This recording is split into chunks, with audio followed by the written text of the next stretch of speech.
હમણાં આરબીઆઈના ગવર્નરને હું મળ્યો. મેં એમને કહ્યું તમારી સરકારને સમજણ પડે કે ભાઈ આ સીધી નાણાકીય વહીવટની બાબત છે, આમાં પોલિટિક્સ ન હોય, તમે કંઈક તો સમજો. આરબીઆઈના ગવર્નરની સામે જયારે મેં વિષય મૂક્યો તેમને આશ્ચર્ય થયું, કારણ કે ગવર્નર નવા આવ્યા છે, 2 મહિનાથી એમણે લીધું કામ, પરંતુ એમને આશ્ચર્ય થયું કે આવી નાની બાબતનું ધ્યાન નથી કેન્દ્રિત થયું. એટલે એમણે મને વચન આપ્યું કે હું એક તાત્કાલિક ટાસ્ક ફોર્સ બનાવું છું અને એ તમારી આ બાબતો છે એને ગંભીરતાથી જોશે. ત્યારે મેં એમને કહ્યું હતું કે આ ટાસ્ક ફોર્સ ફરી પાછી મિટિંગ ઓવર ટાઈમ ન બગાડો, કાલ નિર્ણય થતો તો આજે કરો, સમય ન બગાડો. આજે વાતને પણ લગભગ 3 અઠવાડિયા થઈ ગયા. હું રાહ જોઈને બેઠો છું કે આ દિલ્હીની સરકાર, આ રિઝર્વ બેંક આ દિશામાં કોઈ મક્કમ પગલા લેવા માંગે છે. મિત્રો, તમને જાણીને દુઃખ થશે, મેં પ્રધાનમંત્રીને પત્ર લખ્યો કે હિન્દુસ્તાન ડાયમંડ એ ભારત સરકારનું પોતાનું એક પીએસયુ છે, ભારત સરકારના કબજામાં છે. મેં એમને કહ્યું તમારે એક રૂપિયો ગુમાવવાનો નથી. માત્ર હિન્દુસ્તાન ડાયમંડ આજે જયારે મંદીનું મોજું છે ત્યારે દુનિયામાં રફ ડાયમંડ સસ્તા મળશે. જરા થોડા રૂપિયા ખર્ચીને ડાયમંડ લઈ લો. તમે અમારા રત્ન કલાકારોને કામ આપવા માટે થઈને ડાયમંડ અહીંયા મોકલો. અમારા રત્ન કલાકારો 8 કલાક કામ કરતા હશે તો 6 કલાક કરવા તૈયાર છે. 40 રૂપિયા કમાતા હોય તો 39 માટે તૈયાર છે. પરંતુ તમે એને કામ આપો અને આ જે ડાયમંડ ઘસીને પોલિશ કરીને તૈયાર થાય એ ભારત સરકાર સાચવે અને જેવી તેજી આવે બજારમાં જઈને વેચે, કરોડો રૂપિયાનો નફો ભારત સરકારને થશે. આવી સીધી વાત મેં એમને સમજાવી હતી, એમના ગળે ન ઉતરી અને મારે આજે દુઃખ સાથે સુરતના નાગરિકોને કહેવું છે. હમણાં ગયા અઠવાડિયે મારો પત્ર એકદમ મૂકી રાખ્યો હતો. ગયા અઠવાડિયે એમને લાગ્યું કે આ મોદી પીછો છોડશે નહીં, એટલે જવાબ મોકલ્યો. અને જવાબ આ મોકલ્યો કે અમે આ નહીં કરી શકીએ. શું માંડ્યું છે? ડૂબી મરો. દિલ્હીની સરકારના બેઠેલાઓ ડૂબી મરો. અમારા રત્નકલા નાની વાત તમે નથી કરી શકતા અને તમારા હાથરી છે અને તમને ના આવડતો લાવો હિન્દુસ્તાન ડાયમંડ અને રૂપિયા મને આપી દો, હું તમને કરી બતાવું. વહીવટ કરતા ના આવડતો છોડી દો. મેં તો એમની જવાબદારીમાંથી છટકી રહ્યા છે. અને આમાં રાજકીય આટાપાટા ન હોય, કરવા દેવા ન હોય. ગરીબ માનવીની જિંદગી સાથે ખેલતા 50 વાર વિચાર કરો તમે. મિત્રો, પીડા સાથે હું બોલું છું. મારા રાજ્યની અંદર કોઈ પરિવાર જીવન રોડી નાખે એવી દશા આવે અને માત્ર દિલ્હીની આડોબાઈને કારણે. અને દિલ્હીની સત્તા સમજી લે, મારા ગરીબ નૃત્ય કલાકારોનો મોત દિલ્હીની સત્તાને ચેનથી ચીમવાની દે, ચેનથી ચીમવાની દે. આ પ્રકારની પ્રવૃત્તિ અને બાકી બધું જે એમને વોટ બેંક મળે એના માટે બધું કરવાનું થાય. 60,000 કરોડ રૂપિયા વેચી રહ્યા છે વોટ બેંક માટે.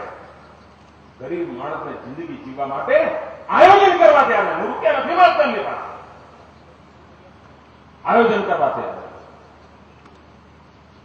મિત્રો, હમણાં મેં કેનેડા સાથે વાત કરી. કેનેડાની સરકારના એક રાજ્યના વડાને બોલાવ્યા, એમની સાથે ચર્ચા કરી. કેનેડાના એક વિસ્તારમાં નવા ડાયમંડ શોધવાની સંભાવના ઉભી થઈ છે અને ખૂબ ઉપર છે, થોડીક જમીન કાળો ડાયમંડ મળવાની સંભાવના છે. મેં એમની સાથે કરાર કરતા છે અને હું આ ડાયમંડ ઉદ્યોગ સાથે જોડાયેલું એક મોટું ડેલિગેશન અમારા નાનુભાઈ બધા લોકોને કેનેડા મોકલવાનું છું અને અભ્યાસ કરે અને એમની સાથે ભાગીદારીમાં ડાયમંડ તૈયાર કરાયું થાય. પણ મારે આ દિશામાં આગળ વધવું છે. મેં બીજી પણ વાત કરી કે ઉત્તર ગુજરાત, સૌરાષ્ટ્ર મારા ભાઈઓને જે કામ કરવા આવ્યા છે, મેં તેની બેંકોને કહ્યું છે, મારી બેંક અમરેલી બેંકે શરૂઆત કરી છે કે કોઈ પણ રત્ન કલાકાર પશુપાલન અને દૂધ ઉત્પાદનના ક્ષેત્રમાં જવાનો હશે તો મારી બેંકો એને તરત જ લોન આપશે. એ પશુ લાવે ત્યાં ડેરી અમે ચાલુ કરી છે. એના કુટુંબમાં ક્યારે ભૂખે મરવાનો વારો નહીં. એના ગામમાં રહી શકશે, પશુપાલન કરી શકશે અને પછી ડાયમંડ નું સારું થયું તો અહીં આવશે ત્યાં પશુને કોકને સોંપીને 2 ઉદ્યોગ ચાલુ કરી શકે એવી વ્યવસ્થા. અમે એને ટેક્સટાઇલમાં વાળવા માટેની મથામણ આદરી છે, એમાં થોડી ઘણી સફળતા પણ મળી છે. એની ટ્રેનિંગ કરવાનું કામ ચાલુ. અને મિત્રો, મારો પહેલો મત છે કે સારા દિવસોમાં કમાણા હોઈએ, નબળા દિવસોમાં જેમના પસીનાથી કમાણા છે એમને છોડી દેનારા લોકો પણ કોઈ સુખી નથી થતા. સમાજ આવી રીતે ન જીવી શકે ને. અને આફત આવે ત્યારે સમાજે ઉપાડવાની હોય છે. કોઈ એક કુટુંબ પર આફત મૂકી ન દેવા. અને તેથી ભાઈઓ બહેનો, આજે સુરતની ધરતી પર આવ્યો છું ત્યારે મારા મનની હૈયાવાળા અને દિલ્હી સરકાર જોડે મેં રોજ માથા કૂટ્યા છે. મેં એમપીઓને મોકલ્યા, એમએલએને મોકલ્યા, આગેવાનોને મોકલ્યા, ડાયમંડ વાળાને મોકલ્યા. પરંતુ એક પ્રકારનું છે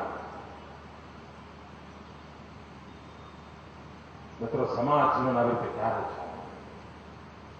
સંકટ આવે પણ સંકટનો સામનો સાથે મળીને કરવો. રાજકીય ખેલ ન ખેલવા. અને પ્રણવ મુખર્જી જે કહ્યું છે એને ગંભીરતાથી લેવાની જરૂરિયાત છે. હું કહું છું આ જ વાત બીજું કોઈ બોલે ગુનેગાર,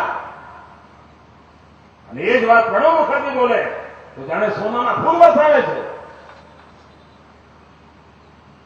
એટલી બધી વિકૃતિ. ભાઈઓ બહેનો, મારે ગુજરાતના વિકાસની નવી ઊંચાઈઓ હોય, ગુજરાતને પ્રગતિની રાહ પર આગળ ધપાવવું છે. મિત્રો, ટીમ સુરત એક સપનું થયું છે. સુરતને ગ્લોબલ સિટી બનાવવા. મારી આ ટીમ સુરતના જે નવી યોજના હું સૂચવવા માંગુ છું અને હું ઈચ્છું કે આ ટીમ સુરતના મિત્રો મારા એ કામને કરી બતાવે. મિત્રો, સુરતની ચર્ચા એના સિલ્ક સિટીને કારણે, એના ડાયમંડને કારણે, એના વિકાસની જે ઝડપ છે એના કારણે દુનિયામાં ડેવલપમેન્ટને સમજનારા લોકો બધા ટૂંક અંતર નજર રાખતા હોય. આ સ્થિતિમાં સમગ્ર વિશ્વને પહોંચી વળવા માટે, દુનિયાના આખી દરવાજે ડંકાની ચોટ પર ઉભા રહેવા માટે હું ઈચ્છું કે હવે સુરત કોર્પોરેશન તાકીદે એક ન્યૂઝપેપર ચાલુ કરે. ઇન્ટરનેટ પર આખું રોજે રોજનું એનું છાપું છપાય. એમાં વિડીયો ક્લિપિંગ પણ હોય, એમાં સમાચારો પણ હોય, સુરતની ગતિવિધિના હોય, સુરતના સમાજ જીવનના હોય, સુરતની કોર્પોરેશનના વહીવટના હોય. હું વિશ્વાસથી કહું છું મિત્રો, દુનિયા આખામાં ફેલાવાનો મારો સુરતી ભાઈ જરૂર એ આખું રોજે રોજ વાંચશે. આ ન્યૂઝપેપર અને અંગ્રેજી, ગુજરાતી, હિન્દી ત્રણેય ભાષામાં કરવું જોઈએ. શરૂઆત કદાચ સાપ્તાહિક છાપા સાથે કરીએ, પરંતુ ધીરે ધીરે દૈનિક છાપું બને. અને સુરત કોર્પોરેશન ક્ષમતા ધરાવે છે. અહીંની યુનિવર્સિટીમાં પત્રકારિતાનો કોર્સ હોય તેની સાથે બેસીને કરી શકાય.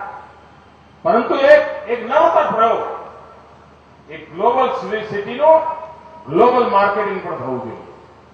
અને મને વિશ્વાસ છે કે દિશામાં કરશે. મિત્રો, ઈ ગવર્નન્સના ક્ષેત્રમાં ગુજરાતે મોટી પ્રગતિ કરી છે.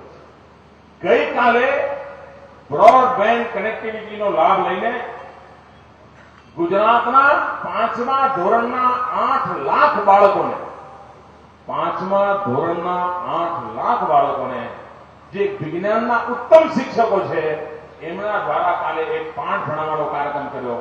અને હું પોતે 5મા ધોરણના વર્ગમાં બાળકો પાસે બેસીને મેં સમજવાની કોશિશ કરી કે ઉત્તમ શિક્ષક દ્વારા ગુજરાતના ગામડા સુધી સારામાં સારું શિક્ષણ, ગરીબમાં ગરીબ માનવીના ઘર સુધી સારામાં સારું શિક્ષણ આ ટેકનોલોજીના માધ્યમથી કેવી રીતે આપી શકાય. અને ગઈકાલે સફળતાપૂર્વક એક કાર્યક્રમનો શુભારંભ કર્યો છે. અને આવનારા દિવસોમાં નિરંતર ઉત્તમ કોટીનું શિક્ષણ જે સારામાં સારા શિક્ષક દ્વારા સારામાં સારી શાળામાં સુખીમાં સુખી બાળકોને જે મળે છે તે ગામડામાં ગરીબ માનવીને મળે, એના માટેનું આયોજન આ રાજ્ય સરકારે કર્યું છે.